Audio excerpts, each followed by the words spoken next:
Hi, I'm Carmel Fisher, and you're watching the Sequire Spotlight. We are live at the LD Micro Invitational here at the Four Seasons Hotel in Westlake Village, California. With me, I have founder and CEO Stephen Rossi from Worksport Limited, and the ticker is WKSP. Stephen, hi. Hi, Carmel. Nice to see you. How are you? Very good, very good. How are you enjoying the conference so far? It's been great. I mean, Sequire Srax puts on top shelf invitationals. I mean, we're red carpet, so we're having a great time. Fantastic. Good to hear. So just for our viewers, and of course everyone else, myself included, tell us more about what Worksport does. Worksport, how do I put this? Worksport is deeply rooted in automotive. So I started the business in 2011 doing bed covers for pickup trucks. So a lot of people in densely packed areas are unfamiliar with the pickup truck market, but 1 in 5 Americans drive a pickup truck. We started making covers for the back of them. We still are cored in that market, but in 2014, you don't have to be the best, you have to be the first. So in 2014, we invented the first solar truck bed cover system that'll recharge electric trucks and turn normal trucks into microgrids. And then just recently, earlier or late last year, we developed a company called Terravis Energy that's looking at bigger power systems using hydrogen fuel cells and pairing them with DC chargers or powering your homes. So we're really growing into clean tech with a history of automotive. Excellent. So coming out of the pandemic, I think we all can have a sigh of relief there, if seeing the end of that. But what impact did you guys have, and what did you do to kind of get out of that? So obviously, look, like COVID affected everybody. We all know Right. that. The challenges we had were shared with everyone in that there was obviously supply chain issues, and we kind of saw that coming in 2019. So that's why we backed off from doing as much importing as we had to we own our own factory in China. And we kind of slowed the pace just to kind of keep it warm. But we realized, the ocean freight's going to go through the roof, supply chain's going to go crazy. Right. And we've seen the most volatile swings in materials like raw goods. Right. But the biggest impact of COVID is just it's changed the pace at which individuals work. So real true professionals, are continuing to perform at 100%, but we're finding slower pace of kind of returned emails, slower pace of meetings. So where we would have budgeted 30 days to prototype a product, Right. now we need 45 days to kind of get through the same system. So we're just needing about 20% more time, but we're anticipating that so we can tighten that up as much as possible. Wonderful. The foundations and fundamentals of a company are so important during tough times like we've seen with COVID, but then also with the current market conditions. What would you say are the biggest strengths you guys have? Biggest strengths. So we're innovators. We always joke saying we have more doctors working for us than a hospital. So we have a grand, role of human resources that work either in partnership with us at universities or directly for the company, devoting 100%, of their time and resources into Worksport.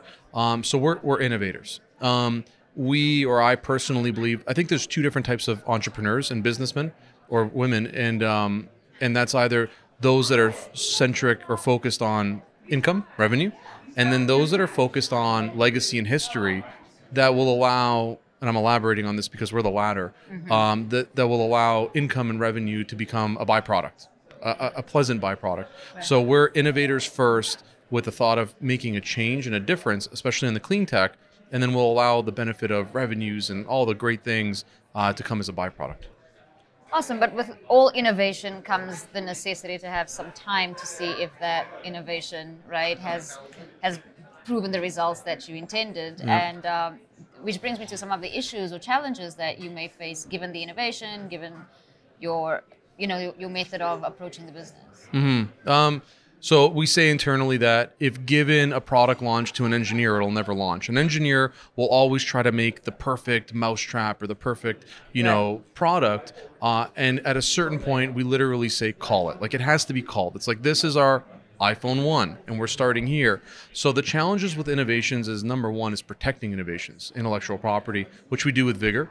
Right. And then number 2 is determining what might be too advanced for a product. So, for a current market. So our solar cover that's exciting to people in 2022 was something that we thought about in 2014, almost a decade ago. So it's staggering innovation. So we don't want to stagnate. So we don't want people to say, we don't want to tell our engineers don't think anymore. It's just pacing and building an archive or an arsenal of things to be coming out later. So essentially what I'm trying to say is what we're presenting to the market today is something that we thought about sometimes up to 10 years ago.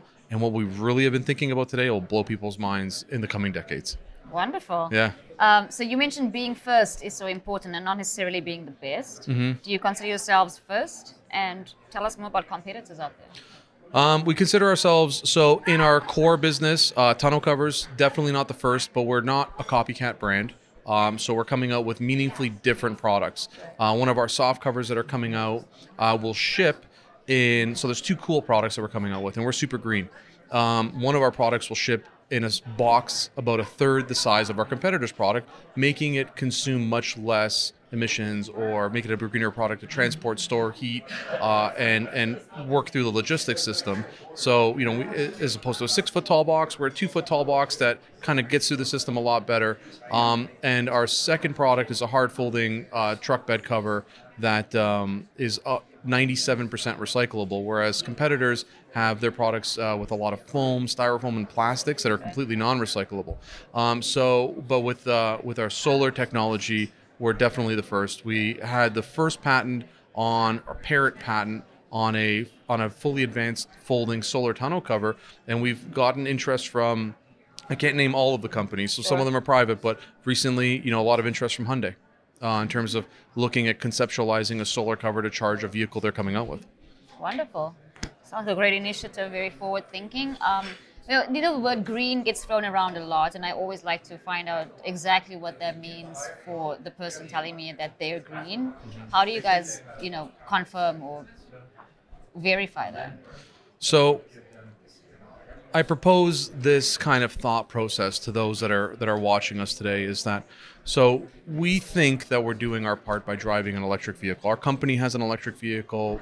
You know, you or other viewers may have electric vehicles, and we think we've done our part. Right. So Mother Nature's upset, global warming and carbon emissions are real. We've validated the information. Scientists are blaring the horns on all that. So we buy a Tesla and we've done our part. Wrong. When we all get home at 5 o'clock from our workday now, you know, post-COVID, we're getting out more into the office and we plug in our car and the demand for energy is much higher than it used to be. The question I have to ask you in return is, where do you think the energy is coming from? The answer, of course, is, I'll give it to you, is that the fastest form of energy in the U.S. market is energy that comes from natural gas plants.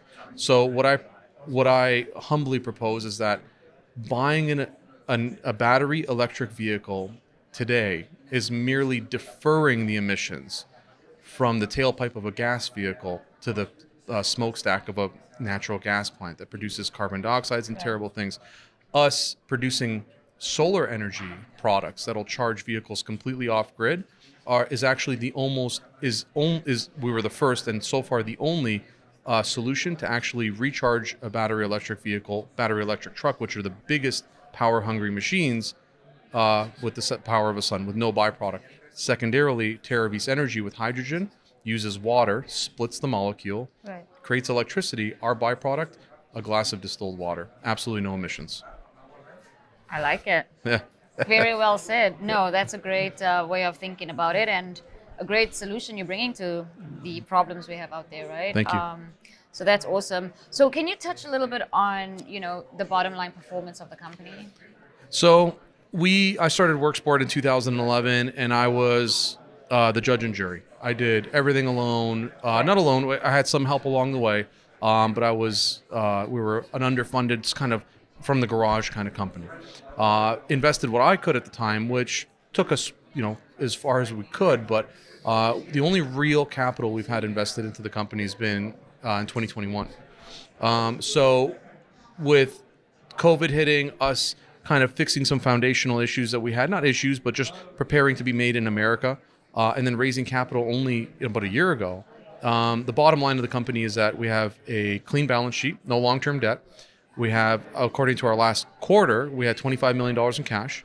Our burn is because of my background in business, I appreciate a dollar and I know how far I could take it. So our burn is so low that we can survive for years without needing to access capital or dilute shareholders again.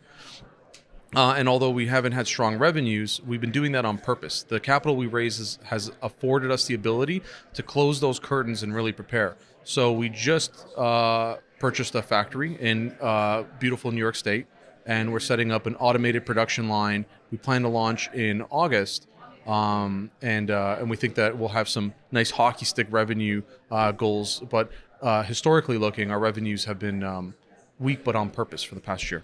Sounds good. Do you have any guidance that you can offer us for the future? We think that this year, assuming that everything continues to go well, we think that this year we could get to about $5 million in revenue from coming from in the hundreds of thousands of revenues per year. We have a lot of exciting, private interest in business from, the biggest companies on earth. Right. And we think that conservatively we can grow. Other companies in the tonneau cover space Right. are in 9 figures. Other companies in the battery space and other markets that we participate in are 9, 10-figure kind of companies. So we have a long runway and a huge opportunity. So we're going to underpromise and overdeliver here. Sounds good. Well, we'll be keeping our eye on Worksport for sure. Thank you. We'd like to just round up the conversation we've just had into 3 key takeaways so our audience members can really just remember what the messages we're trying to impart to them today. Sure, yeah. So our key message is that we have a strong balance sheet and a very, very strong innovation pipeline. We have almost a lot of companies that I met here this week, have a couple of patents, a patent on this or a patent on this.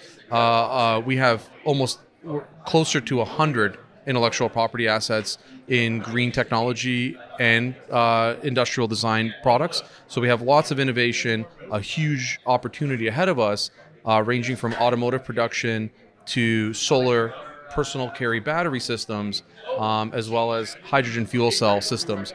So takeaways that a lot of opportunity ahead of us, clean balance sheet and strong management. I have almost 20 years of experience as an entrepreneur since I was a teenager. I haven't worked for anyone else except for myself, and I have 10 years of capital market experience. So I'm learning as I go, but we have what we need in terms of capital, innovation, products, and management to be able to get to the next stage and deliver an unparalleled amount of investor value. Excellent. Where can we get more information on Worksport? Worksport.com is going to be relaunched as a new version. I believe another website that we have is, we're at Worksport Ltd on all social medias, and then worksport.com is where you're going to get most of the information. We'll take you to some other websites, but that's our gateway. That's where we want to go. Wonderful. That's worksport.com. And this was Stephen Rossi. Thank you so much for joining me. Thanks, Carmel. Thank you. This is the Sequire Spotlight. Stay tuned for more.